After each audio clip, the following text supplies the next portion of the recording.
You skid around me. I don't know about you guys, but sometimes I get the slightest feeling that maybe we've entered the end stage of modern, globalized techno-industrial civilization.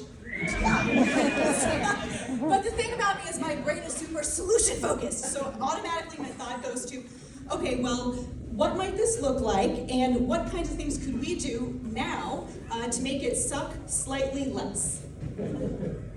And one of the first issues that my mind goes to is water, because this is an essential survival need. And for hundreds of millions of years, organisms on this planet have been meeting that basic need au naturel, directly from the source.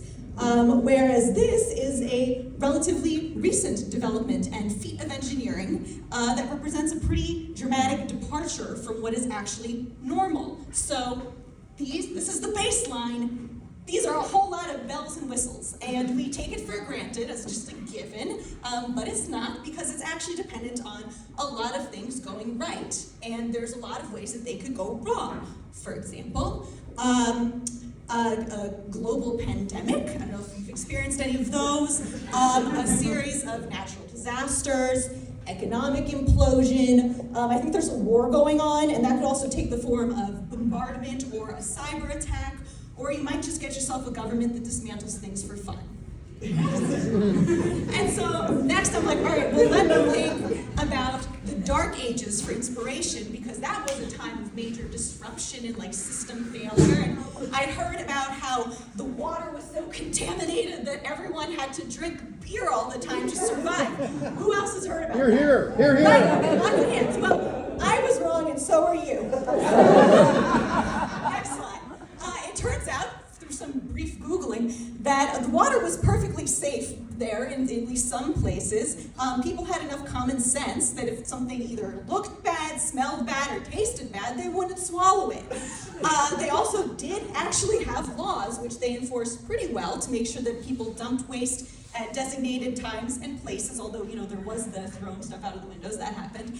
And it's really during the industrial era that waterways got to the point where it's like, you don't want to drink from that. So, as an example, these are poop lagoons in North Carolina. So we're raising swine in wonderful conditions here, future bacon, and I don't know why that is pink, but I do know that when it floods, it washes into the local waterways and affects marginalized communities. And then here, this is in India, it's the Yamuna River. It's really important for their local rituals and stuff. They wade in and bathe in the water. That's not bubble bath. That is toxic chemical waste. So much gets dumped into this river, and of course that's smog, that it creates its own foam. And count on teenagers with cell phones to go in there and take selfies with it. So when it comes to survival instincts, medieval peasants are up here, whereas modern humans have a little bit of room for improvement. Next slide. And yet people did drink weak beer. So first of all, what was the deal with that whole phenomenon? They would run something called mash through a process 3 times. So the first thing that would come out is strong beer. Then you have common beer, which is probably what's out here. And then small beer, which is 1 to 3% alcohol by volume, which doesn't sound too strong, but apparently it was, because none of these guys have their pants on anymore. It was safe to drink because it was both boiled and then fermented, which lowers the pH. Both of those kill the bad microbes. But then if the water was drinkable, why was everyone drinking this weak beer too? One was to refuel, because after a long day of working without your pants on, you need calories and more fluid, kind of like a post-workout smoothie, so it was just efficient. It also reduced food waste, because if those calories were in the grain and you're running them, you may as well capture that. It was a status thing. Water was for beggars, and also for pleasure, just like everyone here today.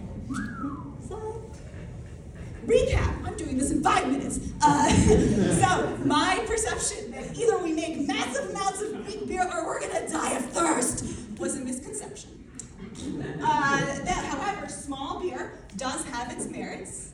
And then furthermore, I think that this idea that only the experts or authorities can hold this whole thing together, and then if that fails, we're just cooked, you you can think that. However, what I would suggest as a different mindset to try on and something to ruminate about tonight when you can't sleep is how might 2040 me want 2026 me to take advantage of the resources available while you still can to learn, practice, and experiment. And on that note, we have the second annual Danby Resilience Fair coming up on May 2nd. And if you're interested in learning